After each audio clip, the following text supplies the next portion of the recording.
Eu planto, eu colho. Deus faz tudo na medida certa. Às vezes nós não aceitamos muito bem o que Deus faz, mas Deus faz sempre na medida certa, como aquele rapaz que se senta sobre um pé de jabuticaba, né? Ele vê aquele pé de jabuticaba enorme, com frutinhas tão pequenas. Ele olha para um pé de melancia, espalhado pela terra, com aquela baita fruta. Ele fala, Deus, deixa errado. Ele não podia colocar a melancia nessa árvore enorme, que tem um peso, uma estrutura para suportar, e as jabuticabas num pezinho de melancia. De repente ele cai na testa uma jabuticaba, e ele agradece a Deus, porque aquilo não era melancia. Às vezes a gente contende com Deus, a gente fica insatisfeito com coisas que ocorrem em nossas vidas, e nos esquecemos de que Deus, que nos criou, que nos fez, Ele coordena todo o universo, tem controle nas suas mãos e sabe o porquê de cada coisa na nossa casa, no nosso relacionamento familiar, na nossa vida. Nós somos insatisfeitos às vezes o tempo inteiro. Uma dessas raposas é essa que citei para você, de que às vezes nós não estamos entendendo. E Deus quer nos dizer exatamente como nós devemos andar, como nós devemos fazer. Desequilíbrio financeiro. E uma outra questão muito interessante é de que vivemos com outra situação que às vezes entra dentro da nossa família de uma maneira muito tremenda, que são os fantasmas. Quantos de nós ainda talvez vivam e convivam com fantasmas? E sabe que tem fantasmas tão presentes? Sabe quais fantasmas nós estamos hoje? Fantasmas dos ex. Tem relacionamentos que já estão há 10 anos. Duas pessoas vivem juntas há 10 anos, mas não pode se tocar no nome da ex ou do ex, porque aquele fantasma está vivo ali. Já aconteceu isso, pai? Isso é terrível. Ela trabalha na padaria. Você não me compre pão nessa padaria. Você dê a volta no quarteirão. Ela passou a frequentar a igreja. Você me senta do outro lado lá atrás. Às vezes o fantasma, ele é simplesmente um termômetro que está dizendo assim, a luzinha acesa, você está errado. Tem que consertar, tem que perdoar, tem que apagar. Mas essa raposa entra lá e está estabelecida ali. Não houve perdão, não houve conserto, ainda tem mágoa, tem resquício de coisas que estão guardadas dentro do coração. Esse fantasma está lá, presente. Entre outros fantasmas. Por exemplo, o fantasma da sogra. Hoje, o que mais tem é piada de sogra. A minha sogra é minha segunda mãe, né? E eu que não posso falar o contrário também. Estou brincando, mas é mesmo minha segunda mãe. Mas quantas pessoas convivem com o problema da sogra dentro do relacionamento?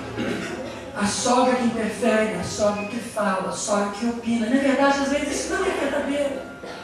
Se concebeu a questão de que a sogra, ela está sempre tentando interferir, e logo as opiniões, as sugestões, elas vêm com salpicadas de uma imagem diferente, porque já há um fantasma estabelecido ali dentro. Um dia uma pessoa me procurou desesperada, pastor, eu não aguento mais a minha sogra, porque se eu trago uma questão aqui com meu marido, se ele dá uma passadinha por lá, ele volta com outra opinião. Logo, eu não consigo ter uma vida própria familiar, porque as interferências são absurdas em todas as questões. E chamamos para conversar o marido com meu filho, sua mãe, mas pastor, nada disso. Minha mãe é ótima, minha mãe ajuda a gente, minha mãe é isso, minha mãe é aquilo. Rio Bonito não, tá, gente? Outro lugar. Não pensamos, quem será? Aí o que acontece? Vamos cá, vamos conversar então. E conversei com ela, conversei com ele, vamos conversar com os dois juntos. Senta aqui, vamos conversar. Não, porque a sogra é isso, a sogra é aquilo. E é isso e aquilo. E pai, não dá certo nada. Peraí, sua sogra é crente? Não, minha sogra é crente, certo, sim, ótimo. O problema é a sua sogra? É. Só ela? Sim. se ela morrer, acaba o seu problema? Vamos fazer uma coisa, vamos orar, vamos fazer a campanha de oração para ela morrer. Ela salva, ela vai para o céu, vai viver com Jesus, ela é crente. Irmã, vou acabar com esse problema? Não é a sogra? Ela morre, ela acaba o teu problema. Aí você imagina o globo ocular do marido, né? Ele já saltou para fora do filho. E o choque. Mano, morrer? Morrer não. Não precisa morrer. Ele não é tão ruim assim. Bom, se ela não é tão ruim assim, então vamos descobrir as qualidades que ela possui. Talvez você não esteja conseguindo enxergar. E conversamos. E aquele casal sai também abençoado, a sogra está abençoada até hoje, não estão vivendo junto. Agora você entende o seguinte: às vezes o fantasma se estabeleceu. Eu concebi uma opinião, criou-se um antagonismo dentro de mim, porque todas as reações daquela pessoa me dizem coisas contrárias. Eu já criei uma barreira, um problema com ela. Então, se ela diz uma palavra corriqueira, costumeira, soa os meus ouvidos como uma sugestão desagradável, porque eu estou antagônico com a sua voz, as suas opiniões. O amor, quando ele deixa de existir na minha casa, essas coisas começam a se evidenciar por todos os cantos da minha casa. Quando o amor deixa de estar presente, eu começo a detectar coisas que eu antes não conhecia e não via. Porque o sentimento do amor, gente, a Bíblia diz que o amor joga fora um monte de coisa, entre elas o medo. O amor lança fora o medo, o amor lança fora o egoísmo, o amor lança fora um tanto de coisas. O apóstolo Paulo diz assim: olha, se você tiver amor, e você pode todas as coisas, porque você pode ter a fé, pode ter o coração cheio de esperança. Mas olha, mais importante que a fé, mais importante que a esperança é o amor, a força da mídia, a voz que ecoa nos nossos lares todos os dias. O dia inteiro, chego em casa, tomo meu banho e sento no sofá. Fico por ali assistindo televisão enquanto a esposa está fazendo o jantar.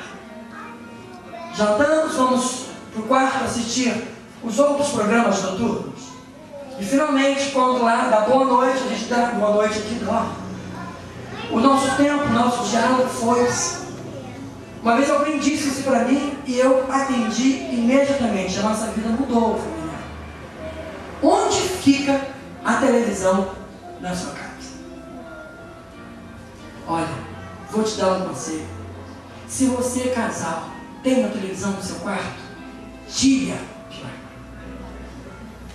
Porque você pode ter um amante dentro do seu quarto que você não sabe. Exatamente. Nós nos damos conta de que muitos casamentos já se desconhecem. Os problemas que acontecem diariamente não são tratados, porque os assuntos só são vistos na tela da TV e são tratados entre um comercial e outro. E a família se desenvolve no meio dessa sequência e vai se tornando uma família completamente deteriorada. As coisas podres, desagradáveis do mundo e da vida, elas entram dentro da nossa casa. Quantos aqui não conseguiram dormir um dia porque assistiram um filme desagradável de terror? Ué, por que você assistiu o quê? E não dormiu? Quando as pessoas têm contato com cenas e fatos que ocorrem na TV que lhe roubam a alegria de viver, trazem descontentamento para aqui. Nós permitimos que dentro da nossa casa entre coisas absurdas, como por exemplo a novela que fala sobre o homossexualismo, sobre a violência. Eu ensino meu filho que ele tem que ser um homem. Eu ensino minha filha que ela precisa ser uma menina. Eu ensino para os meus filhos que eles não podem roubar, têm que ser dignos de caráter, que não podem trapacear, não podem enganar. Eu ensino para eles isso. E sento-me na sala, no sofá da sala, para assistir cenas de engano, cenas de violência, cenas de morte, de homossexualismo, de lesbianismo, cenas desagradáveis. Do lado de quem? Do meu filho. Nossa campanha de um mês, especialmente sobre a família. Falamos sobre respeito, falamos sobre perdão, falamos sobre prosperidade, falamos sobre comunhão. E encerramos hoje falando sobre amor. Agora, como alcançar o coração do seu filho com amor?